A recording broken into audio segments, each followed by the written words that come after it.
What's going on, everybody? Mile High back here with another video. And today, I have an absolutely insane spam attack strategy. It literally couldn't get any easier, but it's incredibly powerful because of this new revenge deck that came out for the Dragon Duke. As you see, mine's only level 20, which is definitely a little under-leveled, but I think that's a pretty good representation of what most free-to-play players are capable of at this point in the game. Some probably have it higher, some probably have it a little bit lower, but it's a pretty good baseline, I think. So I'm not sure who the creator of this army is, but I got attacked by this in Legend League, and I got absolutely smashed by it. So here's the army. You guys can tweak it to your liking if you want. As you see, I have a few things that are under-leveled. Like my one Druid is only level 5. My Ice Blocks are only level 5, which I think is a couple levels under-leveled, but I'm not 100% sure. Here's the equipments I'm using. If you guys want to, you can actually use the Stick Horse, as well as the, let me see here, the Stick Horse and the Giant Gauntlet, but mine are both under-leveled. I only have a level 23 and 20, I believe, on those. So I'm going to use the Spiky Bolt on the Snake Bracelet and just use a Wall Breaker for that. So without further ado, let's go up into our first attack, and I'll show you guys how this works. Alright, so it seriously doesn't get any easier. The first thing you're going to do is just pick a corner that you want to send your throwers in from. I'm going to go ahead and go in from the bottom, go straight through that Invis Tower just because we're using a log launcher. So that's why I'm going to come in from the bottom. So I'm literally going to drop all my throwers on the corner with the 2 test balloons and then all my healers and then my Grand Warden. And I'm probably going to wall break them in as well, but sometimes I'm just going to wait for the log launcher. And then while that's working, I'm just going to go ahead and use my king, or sorry, not my king, my queen over here with an Ice Golem in front and the Dragon Duke over here. And then I can use a couple totem spells in front of them, and we're also going to use the Druid with them as well. Their job is just to immediately funnel everything out. We're going to use the Queen's ability right off the rip. So they're going to set a massive funnel over here, just the Queen and the Dragon Duke, just to make sure our throwers are going into the base. And then we'll go ahead and wall break in over here and send our King into this compartment right here, and his job is to take out this compartment basically by himself. And now that leaves us perfect. Dang it, I accidentally got rid of the drawing. Well, that's a rip, but you guys know what was up. Okay, so the funnel over here is going to be set by the Dragon Duke and the Queen. Then the King is going to funnel this.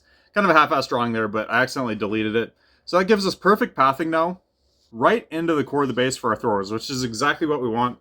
We're just funneling out both flanks, keeping our throwers going right up the core of the base. We have an overgrowth as well, which I'm probably going to use somewhere on the backside over here. But other than that, your totem spells and your ice block spells are just going to be to support. You can obviously use your totem spells on everything. The ice blocks I'm almost always using on the Dragon Duke just to help. If it's taking a ton of damage, you can ice block that. And then your revenge deck is still reflecting damage back on the defenses. That's why it's so incredibly strong, and that's why this attack is so good right now. So yeah, that's basically all there is to it. Then the revive spells obviously going to be used on the Dragon Duke. Unless there's like a little niche play where you have like a one-shot high priority defense and your Queen died right next to it or something, you could bring that back and take that out. But for the most part, those are going to be used on the Dragon Duke. So we'll go ahead and get rid of the drawing now. We will press play. Like I said, it doesn't get any easier than this. We're going to go ahead and wall break into that corner. We're going to get our throwers going, 2 test balloons, then the healers, then we're going to get the Warden in as well. I kind of forgot to deploy the Warden here for a second. Okay, there it went. So now again, just Ice Golem, Queen.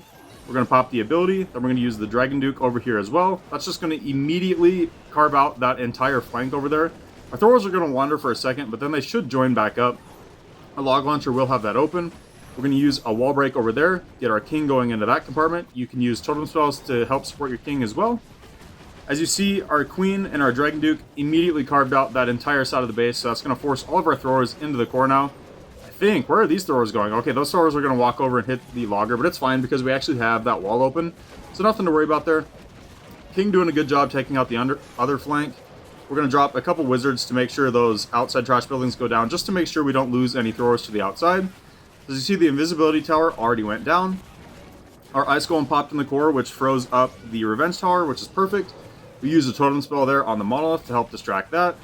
Here pretty soon we can go ahead and use our Overgrowth spell on the backside of the base. On that seasonal defense, we have the Fire Spitter and also 2 Super Wizard Towers, and it did force all of our throwers to group back up, which is exactly what we want.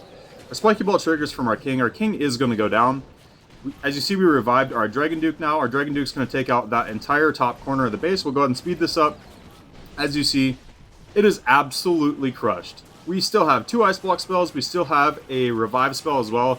Tons of swag, and we absolutely smashed the base. So I got one more replay of Legend 3 for you guys, and then the final attack is actually going to be on Legend 1 to show you that it works on any modifier. It's incredibly easy and incredibly powerful. So let's go hop into that second one. Alright, into attack number 2. We have an Invis Tower again on this one, and then we have a Rage Tower.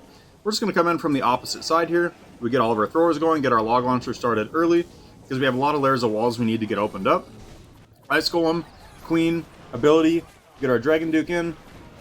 Then we're going to go ahead and use a totem spell up at the top to help support the king.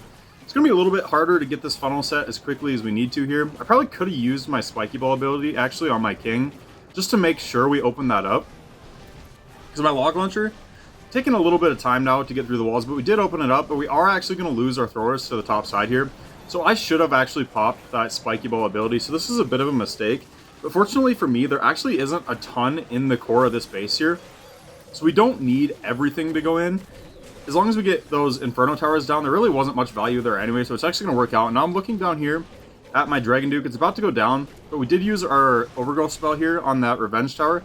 And the reason we did that is because the Invis Tower actually did trigger. So as soon as it triggered, then we Overgrowth. That way it doesn't have any time to recharge itself and go invisible again once our throwers get there. So here is one of those niche things I talked about where we still had 2 Infernos standing here, and our Queen died right next to it, so we actually did use a Revive spell this time on the Queen. So like I said, there are little niche plays like that that will happen sometimes, but for the majority of it, you're going to be using it on the Dragon Duke. As you see, we dropped our cleanup troops down here because there's tons of free buildings down there. Thrower's pushing in now. I hope that Invis Tower doesn't recharge itself. I don't think it will, because I think it was a pretty good overgrowth there to where we got it pretty well timed. I'm hoping. It's actually starting to charge itself back up. Unfortunately, our Dragon Duke is stuck on the logger, but as you see, we still have our King's Spiky Ball. So this base is absolutely done for. I'm just going to wait until we get to around that 91% mark, and I'm going to trigger my Spiky Ball. It's going to skip through and probably take everything out on its own. The Revenge Tower kind of wrecking the throwers, but since we weakened it up with the Spiky Ball, we get the triple. So let's go hop into a Legend 1 replay now. Alright, into our final attack, this time on the Legend 1 modifier. And this time we're actually going to be going into a double rage base, which is more common. Double rages and double poisons are probably the most common. But I have started seeing some more Invis Towers now, just trying to force people to make mistakes and get that 1 star. So as you see here, we wall broke into that compartment up at the top. We're going to wall break our king into this bottom compartment as well. This one's going to be a pretty easy funnel to set. Our Ice Golem did a good job freezing up there. As you see, we're going to take out the Dragon Duke because of it. I should have had a Totem Spell down earlier on that Monolith, because it actually did a lot of damage to my Dragon Duke, which is unfortunate, but it goes to Phoenix. We get the Monolith down. Our King's going to take out that Multi-Archer Tower. And if our log launcher would hurry up and open these walls, we're absolutely chilling. But I am using an under-leveled log launcher as well. I should have brought one in the Clan Castle, but I didn't even think about it because mine is 1 level under-leveled. But we do get it open now, I think. Okay, one more. Okay, now it's open. So we'll make sure that Revenge Tower goes down. We did use a Revive spell up here on the Dragon Duke.